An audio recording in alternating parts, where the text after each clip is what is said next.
CR101radio.com, podcasts, and more. This is R.J. Rushdoony, Easy Chair number 25, August 20, 1982. Some time back I discussed the fact that during the Civil War, or the war between the states, after war was declared, some of the Midwest farmers sent food, famine relief, to Mississippi and adjacent areas. And I pointed out that this kind of thing was far more common than people realize. I'd like to go into this a little more today. Early in the last century, the conflict of interest theory began to develop very, very rapidly as a result of the work of Hegel, a German philosopher. Instead of believing in God and the harmony of interests, instead of believing, as Romans 8:28 declares, that all things work together for good to them that love God, to them who are the called according to his purpose, ultimate harmony was replaced with the concept of ultimate disharmony, the conflict of interests. And so history began to be viewed as race, religious, and class conflict, total war. Not surprisingly, the age of total warfare was ushered in by the same spirit that created Hegel. With the French Revolution, we began to see the beginnings of total war. And in 1860, here in this continent, total war in the modern era entered into high gear. There's no mistaking about it. It was total war. In fact, European military leaders, the German High Command, and others studied the tactics of Southern and Northern military leaders. Southern guerrillas, Northerners like Sherman in particular, and Sheridan, in order to appreciate more fully and learn the tactics of total warfare. And yet in the face of that, there was far more fraternization and friendliness between the two armies than most people are ready to recognize. For example, and I'm quoting from James M. McPherson's book, Ordeal by Fire, The Civil War and Reconstruction, published by Knopf, New York, in 1982. He writes on page 249, and I quote, "On the other hand, the fraternization between Johnny Reb and Billy Yank has become legendary. Speaking the same language, sharing a common history, and many aspects of a common culture, calling each other, in some cases literally, brother or cousin. Yanks and Rebs sometimes stacked muskets during quiet times, and swapped tobacco, scarce in the North, for coffee, almost unobtainable in the South, played cards and mutually cursed their officers or the politicians who had caused the war. A typical incident occurred on July 4 in a patch of blackberries between the picket lines near Malvern Hill. Our boys and the Yanks made a bargain not to fire at each other, a Southern private wrote, and went out in the field, leaving one man on each post with the arms, and gathered berries together and talked over the fight, traded tobacco and coffee, and exchanged newspapers as peacefully and kindly as if they had not been engaged for the last 7 days in butchering each other." Such incidents, and there were many, symbolize the irony and tragedy of civil war. One more episode like that. This was in the Battle of Spotsylvania, one of the bloodiest battles of the war. Let me read a little bit about the war to give you the context of this fraternization. I quote from page 419. While this was going on, the Union 6th Corps assaulted the Confederate trenches a few hundred yards down the west side of the salient. Here was the famous Bloody Angle, where some of the most savage fighting of the war took place. Blue and gray slugged it out for endless hours in the rain. Fighting madness turned men into killing machines. Individual soldiers would leap up onto the parapets of the trenches and fire down into them as fast as comrades could pass loaded rifles up to them. When one was shot down, another would jump up to take his place.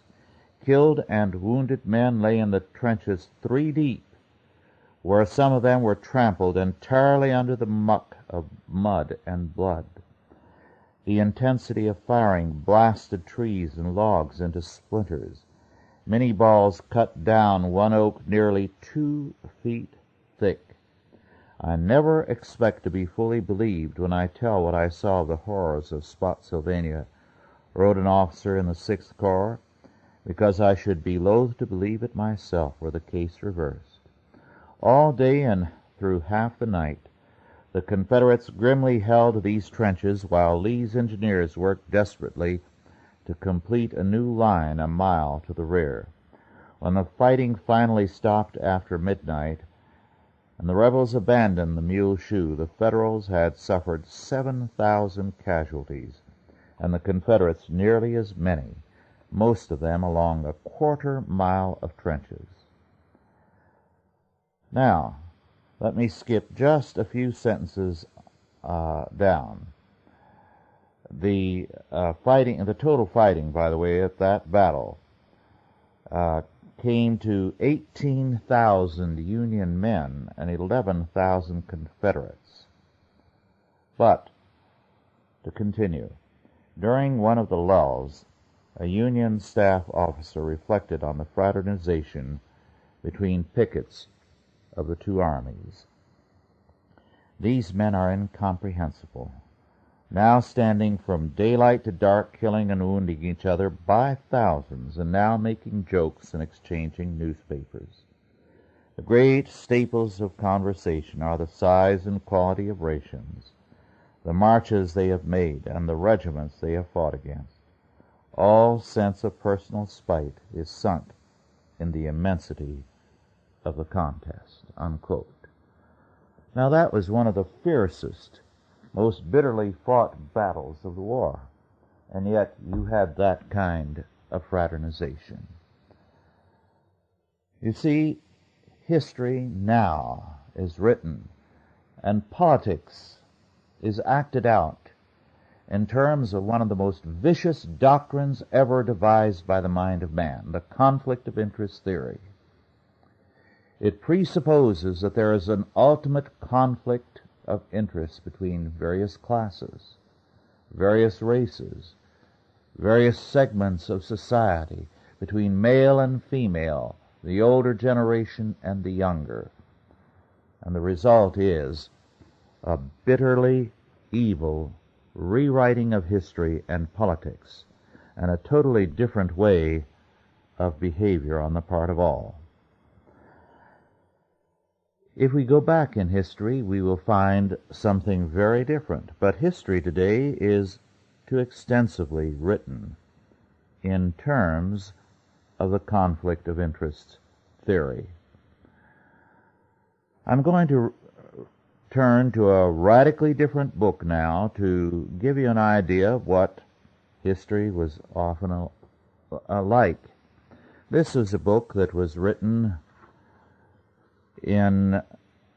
published first in 1965, published by Exposition Press, which is a press that publishes books for people who are anxious to publish their own. And in this case, it's a family saga by Michael Charnofsky, and the title is Jewish Life in the Ukraine. I delight in books like this because they give us some of the finest history you can get. unsophisticated, uncomplicated with alien theories, and giving us history as it actually has been lived. This book in particular was a delight to me. Well, the episodes in it are a delight, so I'm going to read a little more than I should to get to my point. The author is describing how one of the family, Simcha, had gone for geese for the Passover. And as he was coming home in the cold with a sleigh and horses on ice, to his great astonishment, the horses slowed down almost to a standstill. Then he saw the glittering eyes of a pack of wolves straight ahead by the road. Simcha realized the dangerous situation, and without losing a minute of time, took the whip in his hand and let it fall on the horses. He knew his life was at stake, but there was only one way to get through, faster than the wolves could run. And calling the horses by their names, Speeder and Save, he continued whipping them, jerking the lines and calling for more speed. The horses, too, realized the danger and started in a lightning gallop. But on came the rush of the wolves. Simcha picked up a goose and tossed it to the wolves, then a second, a third, a fourth, until there were no more geese left. But one wolf still came after the sleigh. With one big jump, the wolf was on the sleigh with rage and a wide-open mouth. He came right at Simcha. Without thought or time loss, Simcha rammed his heavy glove-covered hand into the mouth of the wolf and pushed it down deep into the throat.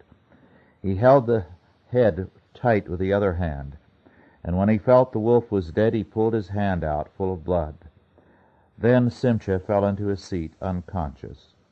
When the horses arrived at the house, they made known their arrival. Vasil and Molkik were waiting up, and they rushed out with lamp and lantern. They called for help, and Simcha was carried into the house and laid on his bed. The horses were soaking wet. Vasil took care of them. When Simcha came to and opened his eyes, he sat up and told the story while Molke, his father, and his mother were weeping. The next day, when the story was told to the peasants, they all went to church, rang the bells, and held Mass to thank God that he had spared their only Jew, Simcha. Then they started to bring geese and ducks to Molke for Passover. Well, another story like that.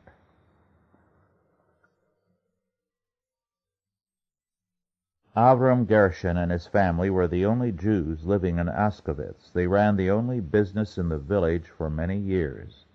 The peasants and their families loved them for the kind things Avram Gershon did for them. So Avram Gershon was always remembered by the peasants and their families, even at Sunday Mass. They seldom forgot to pray for their Jewish family, asking God to keep them well, so they could continue to help the village people. Askovitz was not the only village where the people loved Avram Gershon. All through the towns and villages he was loved, admired, and respected. In the towns where Jews lived, he was a steady donor to the synagogues, to the bathhouse, and to poor and sick people. The rabbis from other towns used to come to see him for all kinds of donation. When a rabbi came, he was received with great honor and never went away empty-handed. Now, mind you, this is a Jewish autobiography. It's not written by a Russian propagandist, and he's describing, without any attempt at presenting a case for anything, life as he knew it in old Russia. Now, another item about this same man, a relative. There were the friendliest of feelings between the peasants and Avram Gershon and his family. Whenever there was a wedding or a birthday celebration, the Jewish family was invited and had to attend, for this was the greatest honor for them. and the peasants showed their appreciation by making them the honored guests, by having them dance with the bride or the groom, by asking them to speak to all the guests about this great event. Avram Gershon and his son Simcha always had something good to tell them, some bit of advice, and for weeks, months, and years the peasants would remember what had been said at their wedding and would always repeat the words. In fact, they were sure that whatever Avram Gershon or Simcha said would come true, and it often did. When Avram Gershon got older and more tired and could not attend the weddings and parties, Simcha and his wife Molke had to do the honors. Simcha also went to the funerals and spoke about the dead. This was a special privilege, for the peasants did not allow anyone outside of a priest to perform the religious ceremonies, but it became a regular procedure for Simcha to speak, and he did it for a long while before the priest took over. Now, one more little item.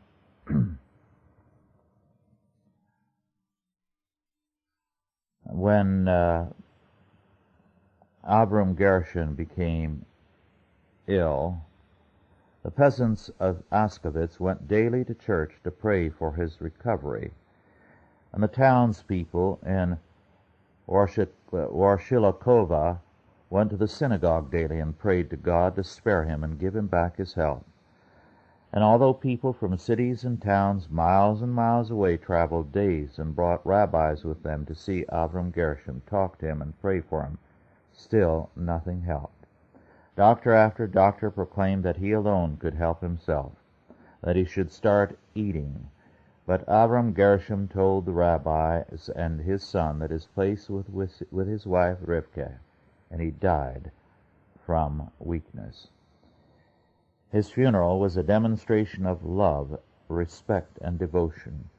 From all the villages, men, women, and children walked after the black-draped wagon to the town of Warshilakova, only to meet all the people of that town gathered to join the procession to the synagogue. There his body was taken inside. Rabbis from many towns and cities were there to pay their last respects. The closed arks of the Torahs were all open, the lights were all on, and in a deep quietness the son walked to the pulpit. In a deep voice filled with grief, tears running down from his eyes, he said a Kaddish, and with him big and small, Jew and Gentile, wept.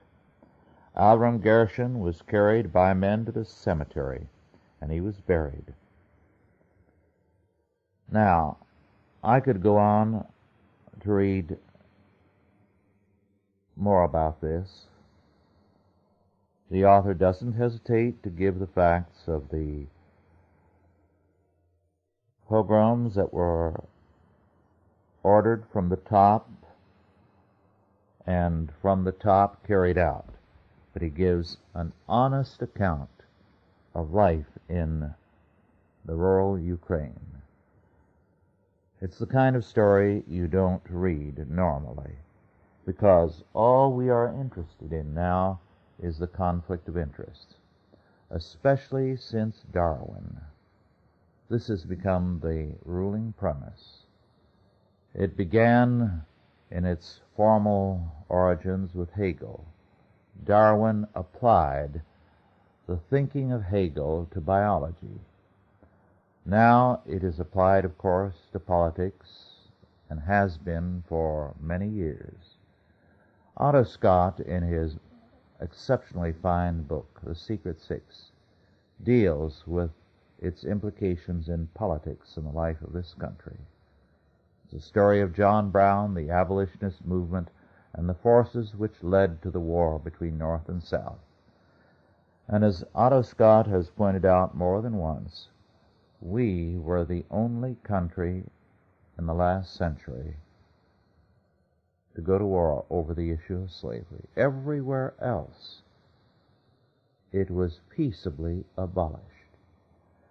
But we left a fearful harvest because of that conflict of interest theory. And it was the abolitionists who promoted this, because they were transcendentalists who had been nurtured on Hegelian philosophy. and they believed that only conflict could solve problems. And today we live in this country and all over the world in terms of the politics of conflict, so that it's perpetual war between every group, and there is no resolution because one conflict leads only to another. This is why the war against humanism is so important. We have to replace humanism with a Christian faith, with a biblical faith that asserts the ultimate harmony of interests. Only so can we have a world order in which there is any peace. Now to another subject. One of the interesting books of late was a murder mystery, so to speak. Very true story. The Murder of Napoleon by Ben Weider, W-E-I-D-E-R, and David Hapgood. Published for $14.95 by Congdon, C-O-N-G-D-O-N, and Lattis, L-A-T-T-E-S, in New York in 1982. The book is about a man who set out to study the death of Napoleon. A Swedish doctor, Dr. Sten Forshavud, an expert on poisons. In studying the life of Napoleon, he began to realize that the symptoms that Napoleon manifested before his death were not those of stomach cancer, but of arsenic poisoning. And he began to study the matter. It led him to quite a detective effort to trace evidences of murder. With modern technology, he was able, on getting some hairs from Napoleon's head cut at the time of his death, to demonstrate that there was a very high concentration of arsenic in the hair. And Napoleon had very obviously, over a period of time, been systematically poisoned. Napoleon himself suspected it. I'll let you read the book if you are interested to find out who did it. It was not the English, by the way. It was the French, a representative of the Bourbon monarchy who was there to ensure that Napoleon did not return to France. It's a very interesting book. Let me say that Napoleon needs a book dealing with the development of his thinking. On one or two occasions, not in the easy chairs, but in the past 2-3 years, I've discussed this before one or two groups. But Napoleon began as a dedicated revolutionist, very much given to the Enlightenment principles that led to the French Revolution. But step by step, the course of events in the Revolution began to trouble him. Man obviously did not seem to be naturally good. After all, the Reign of Terror was evidence of that. Then, when Napoleon embarked upon his Egyptian campaign for the so-called French Republic, there he saw the depravity of that country, and it completely disillusioned him concerning man. And that was the end of his humanism. The tragedy of Napoleon was that he had nothing to replace it. He recognized the bankruptcy of the revolutionary regime, of the humanism of the day. He took over power because there was no one else to take it. Then he actually considered reestablishing the church in its old privileges. because he felt the need for some kind of rationale for the social order. He was dissuaded from reestablishing the church in its ancient privileges because those around him warned him that it would be too radical a step for the populace to take. However, to a degree that the revolution had never dreamed of, Napoleon did restore a great many things to the church, although he did maintain the ascendancy of his state over the church. Napoleon has never had the kind of serious treatment he deserves. He has been hated by liberals and humanists because, in a sense, they feel he betrayed the revolution. Marx regarded the greatest evil that could happen to any revolution as Bonapartism, the military taking over. Although Marx was unwilling to consider the fact that the alternative was anarchy, and Bonaparte took over something that was collapsing. In a sense, he saved the revolution from total collapse and gave it some extended life in a different fashion. But Napoleon faced the problem that very few are willing to face. Humanism cannot give a foundation for a social order. He had only stopgap solutions to that.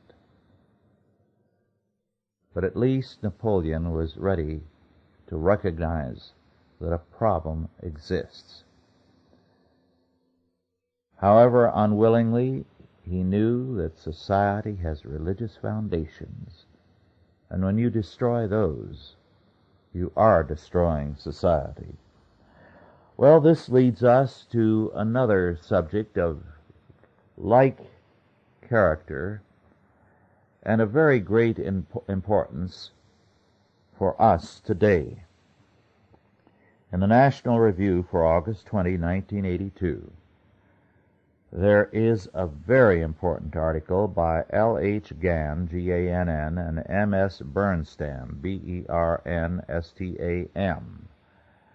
Soviet Vulnerabilities.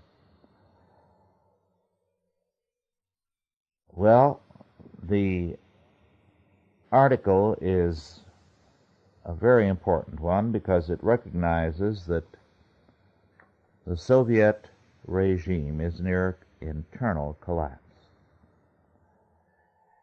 It is suffering from an intellectual and an economic bankruptcy. Its demography has been shattered by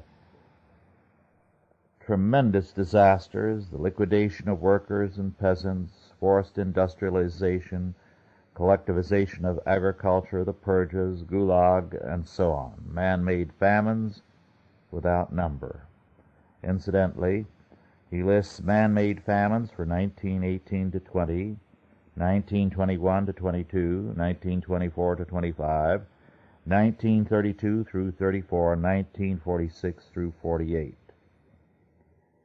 Then they go on to say, the authors, and I quote, "The Soviet Union is also experiencing a striking rise in its general mortality rate. The crude death rate, for instance, has increased 1.5 times over the last 15 years. Still more serious, perhaps, is the steep rise in mortality among men between ages of 25 and 45. Even some official Soviet demographers now explain this disaster in terms of hardships and malnutrition suffered during previous decades of Soviet rule. But no end is in sight. Life expectancy at birth is on the decline, especially among males. Fertility is also on the decline. In 5/6 of the Soviet Union's territory, the fertility rate now stands below the rate of net reproduction. They go on to say that the fertility rate is, for the most part, high only among young Muslim women. So that, as I have pointed out on other occasions and in the Chalcedon Report, the Soviet Union after 1985 will have an army made up of draftees who are predominantly Muslim. And for them, that's a frightening fact. The authors go on to say, and I quote, "Part of the problem is that contraceptives are hardly used in the Soviet Union. So large numbers of women resort to induced abortion. There are more than 4 induced abortions per birth, or 20 million abortions a year in the Soviet Union. Statisticians calculate that the average Soviet woman has 9.6 induced abortions in her lifetime. This figure, once again, does not apply to most Muslim women."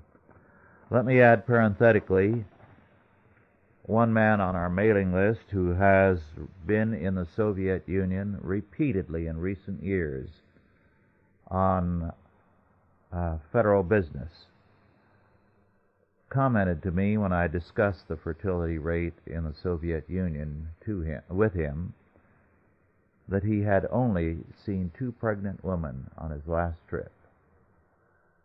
So he was ready to believe that there is a declining birth rate.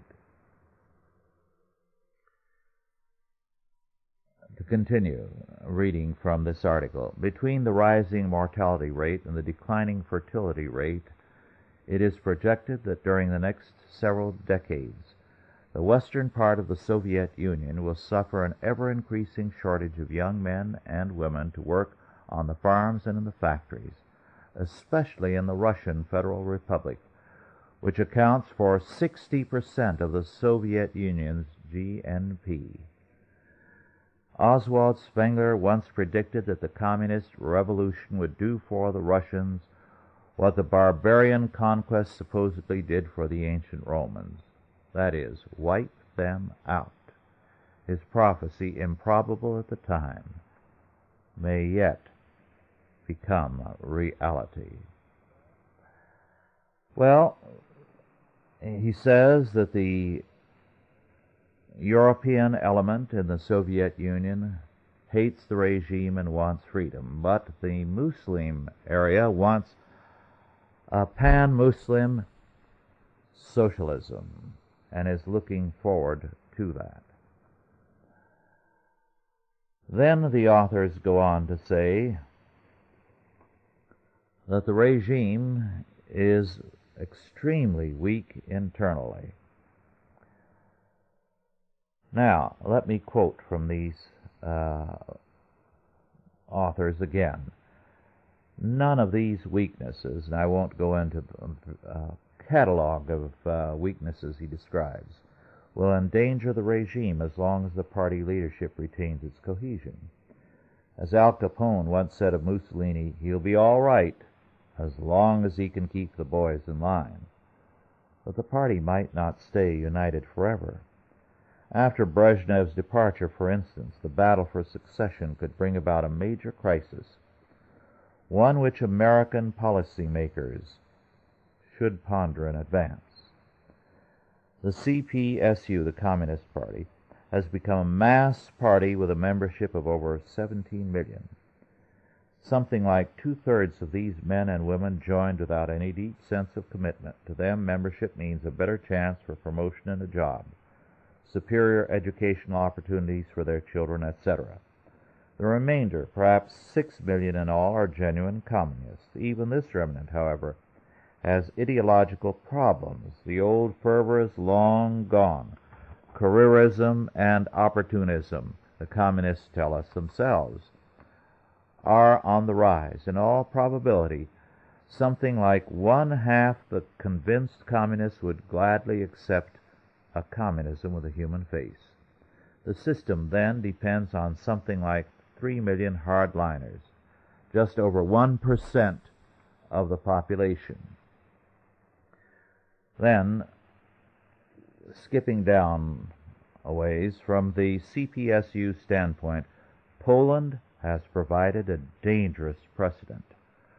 For the first time since Eastern Europe was incorporated into the Soviet Empire, an Eastern Bloc country's Communist Party has collapsed, at least temporarily, and the army has stepped in to restore order. Now they go on to say that the army is not, of course, an independent power. It's under the direction of the Soviet Union. But what is to prevent the same kind of crisis from occurring in the Soviet Union? And they say, might not a Red Army regime be even more dangerous than its predecessor? That is, to us. Would a ruling Red Army embody the aggressive and reactionary forces of great Russian chauvinism? They go on then to say such apprehensions rest on serious oversimplifications. Military rule, whatever its limitations, would be more popular among the Russian masses than rule by a party whose economic record has dishonored the ideals of socialism in Russia to a greater extent than they have been discredited in Western Europe. The Red Army, moreover, could not simply serve as an instrument of great Russian chauvinism. The major part of the Red Army's officer corps, and perhaps even more important, of its non-commissioned officers, are Ukrainians and Belarusians. A high proportion of long-service men come from the Muslim part of Soviet Central Asia and from the small nations of the Caucasus. No one, of course, can predict the future, but there are straws in the wind. The old confidence in Marxism-Leninism is waning both in Eastern Europe and within the Soviet Union itself.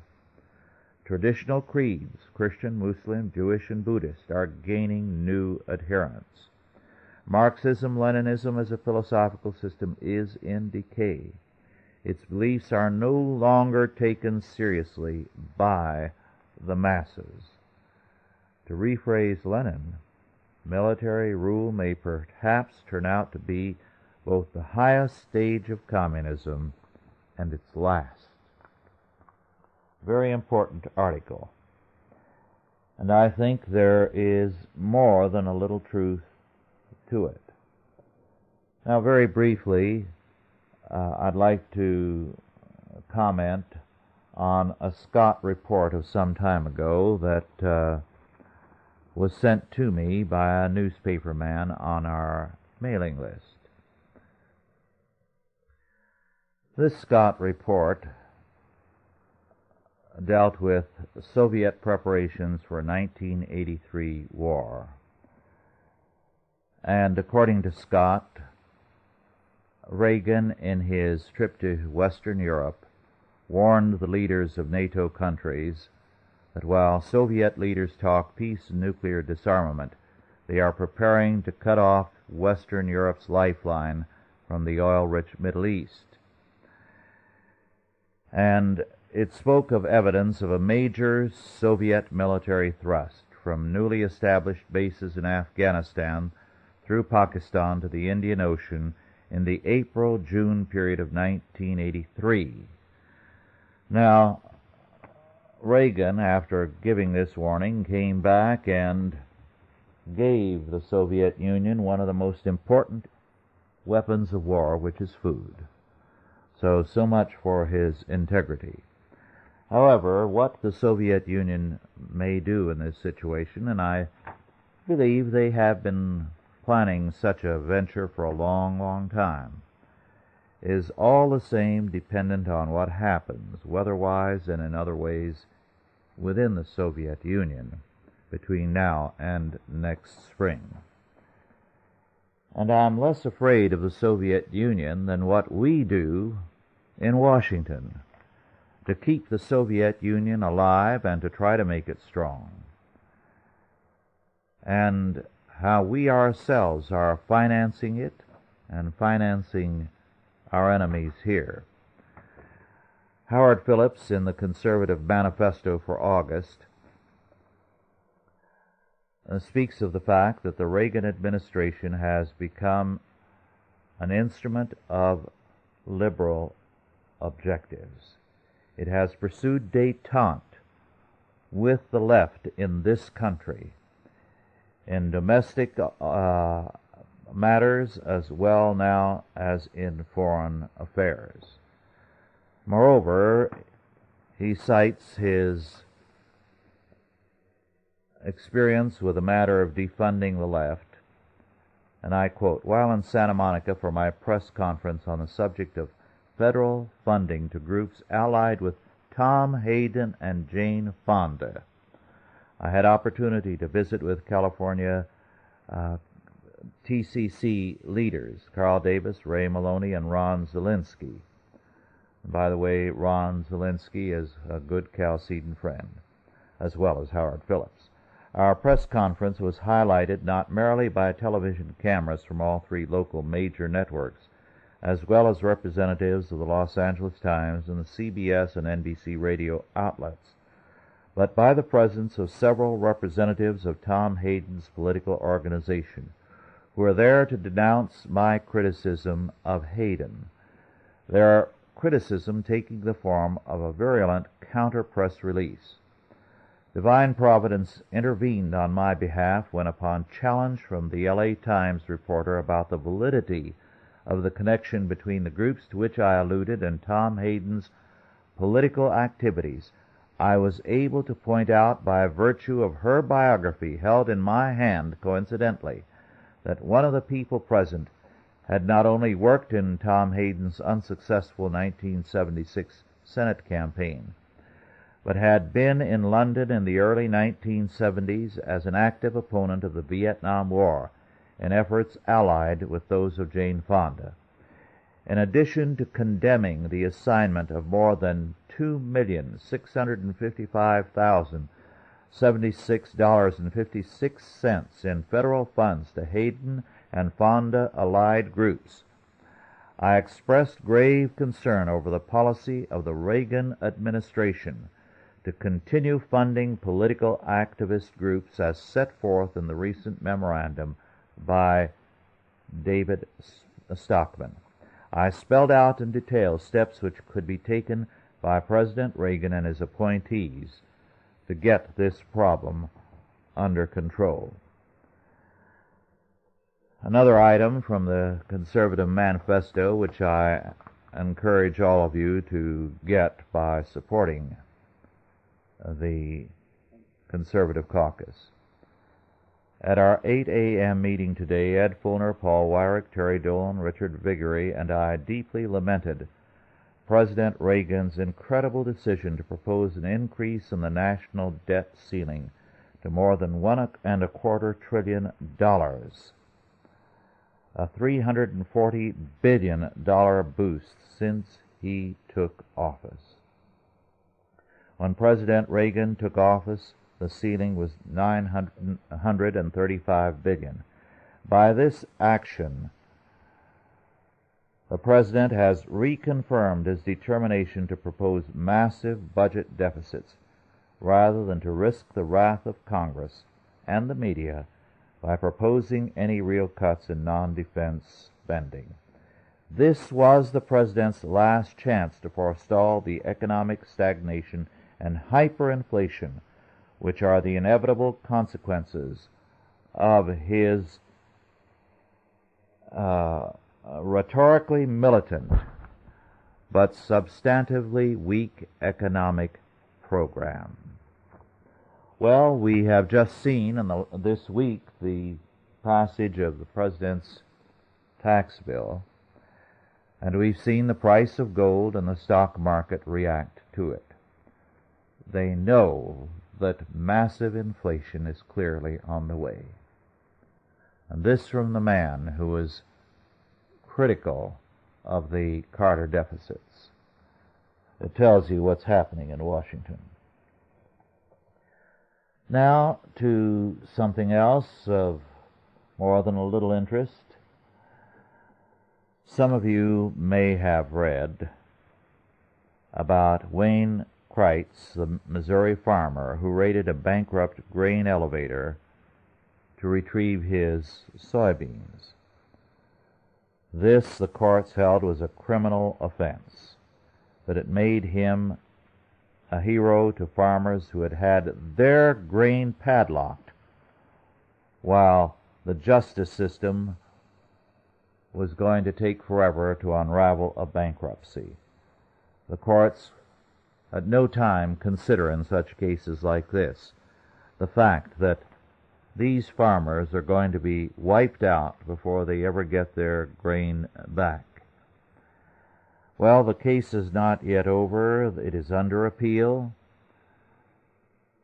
It has put this man very much on the battlefront. People have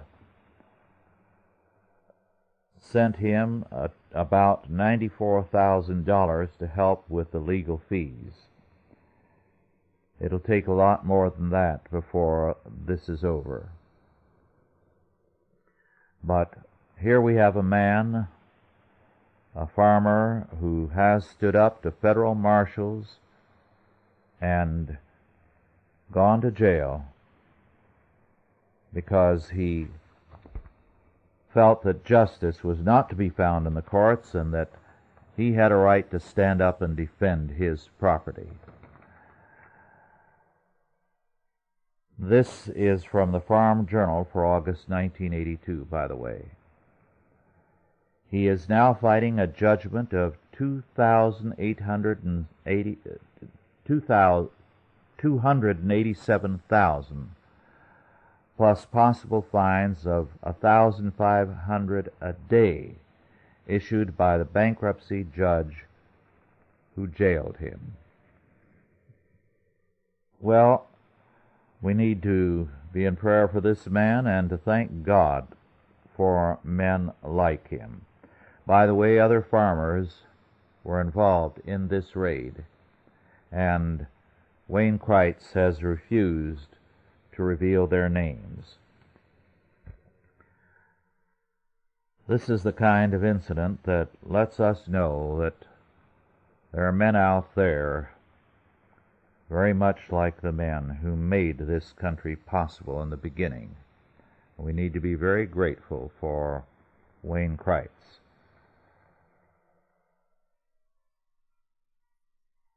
Now, there are some other things here that I'd like to share with you. The August 1982 Science Digest has a couple of very important articles. One by Joanne Silberner is Cheating in the Labs, and it's a grim account, the kind of thing that has been written about before, but nothing has ever come of it. What he describes, or she describes in this article, is the fact that scientists are faking data and the results of experiments. And for the public, for drug companies and other scientists, the results can at times be deadly. Joanne Silberner very clearly reveals that there are no ethics left in the scientific community by and large. Nothing is being done about it. A subcommittee of Congress is investigating frauds in biomedical research, but nothing will come of that, perhaps some legislation. But when you don't have character in a people, nothing will make any difference. In a book about the Soviet Union I'm reading now, the author describes writing a letter of complaint about the most flagrant corruption imaginable on the local level. When the investigating committee arrives, what the author quickly finds out is that the investigators are even more corrupt than those whom they are sent to investigate. And so he realizes that there is no hope in the Soviet Union. Well, it's the same thing here. unless we begin to have more character on the ground level and on the upper levels of our national life, nothing in the way of legislation is going to change fraud in the laboratories. There's another article in this issue, and the title is 21st Century Crime Stoppers by Richard Conniff, C-O-N-N-I-F-F. This is a frightening article. Let me read just something that summarizes it. The whole point of this article is that they believe through psychological and other kinds of testing, they are going to be able to determine before long who the potential criminal is. So let's stop crime before it occurs. Predicting crime. I quote, "Should a criminal be jailed because of crimes he might commit in the future?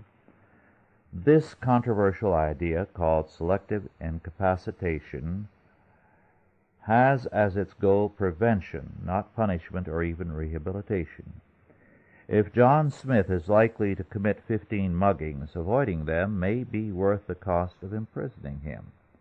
Science, some feel, faces the major challenge of providing a way to determine how many crimes John Smith is likely to commit. Judges now make that determination by instinct on the person's record. Peter Greenwood of Rand Corporation, on the other hand, suggests two types of research. One develops statistical profiles of many criminals' arrest histories. The other uses self-reports in which convicts anonymously provide data on their own criminal activities. Greenwood believes such research can lead to a reliable estimate of the number of crimes John Smith might commit annually. American Civil Liberties Union lawyer David Landau disagrees. Almost all social science studies show that you cannot predict future criminality with any accuracy, he warns. There is also a constitutional objection. You're talking about punishing people for crimes they haven't committed. Although he has certain reservations, Alfred Bloomstein, who was the chairman of a National Academy of Sciences panel on deterrence, counters with a comparison. The idea of imposing a stiff jail sentence or even the death penalty as a deterrent to other would-be criminals is now widely accepted. Yet, he says, this amounts to punishing the criminal for other people's future crimes, and nobody knows how well it works. In many respects, says Bloomstein, I feel more comfortable with the idea of putting people in jail for their own future crimes rather than for other people's crimes. The author adds the note, most people would probably agree. Well, to sentence people to jail or to death for crimes they have not committed, but which a social scientist says they may commit, is perhaps as insane and dangerous a notion as has ever been propounded in this country. Moreover, what is to prevent them from broadening the definition of crime as it has been in the Soviet Union? We already have several books that describe the new right as fascist and evil. What's to prevent them from saying that everyone who is a conservative is a criminal? Now, I think it's ironic that in the Science Digest, this is August 1982, it's $2 a copy, you have an article that deals with the dishonesty in the sciences, cheating in the lab, fraudulent research. And then you have a presentation that says, with research we will be able to predict who is a criminal. Now, how are we to know that they will be any more honest in that research, granting them the unlikely possibility that this can be done? What's to make them more honest there than they are anywhere else? And especially since this is going to be through the National Academy of Sciences, a political agency. The prospects of such a thing are nightmarish. In fact, it is nightmarish that it is even being seriously considered, that it is the object of research, and that a serious publication would publish anything about it. Well, our time is running out, but I'd like to call attention to one or two things. First of all, we do have a very fine group in Virginia, just outside of Washington in Alexandria, that is doing some excellent research. Western Goals, G-O-A-L-S. And the chairman is Congressman Larry P. McDonald. The advisory board includes men like Phil Crane, Henry Hazlitt, Dr. Mildred Jefferson, Dr. Tony Kubek, and a good many others, Dr. Hans Senholz, General Singlaub, Dan Smoot, Congressman Bob Stump, Dr. Edward Teller, and others. I'd like to refer to two of their books just to tell you about them. The War Called Peace, The Soviet Peace Offensive, which goes into the worldwide anti-nuclear demonstrations and their Marxist origins. It's an excellent study. It's available at $5 a copy from Western Goals, 309A Cameron Street, Alexandria, Virginia, 22314. And also their book on the underground, the National Lawyers Guild, and related activities, Outlaws of America, the Weather Underground Organization. This is available also from the same address at $5 a copy. These are both excellent in demonstrating what is happening today, and I commend them to you. Well, our time is just about up.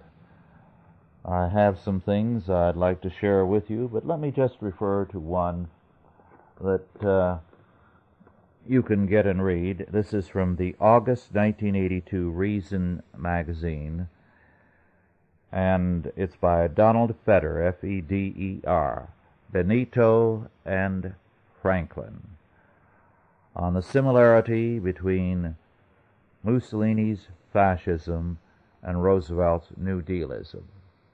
What we are dealing with in this country today is a form of fascism. The article is excellent. Well, I'll be with you again on our next Easy Chair in a couple of weeks, and I have a number of things that I am looking forward to sharing with you.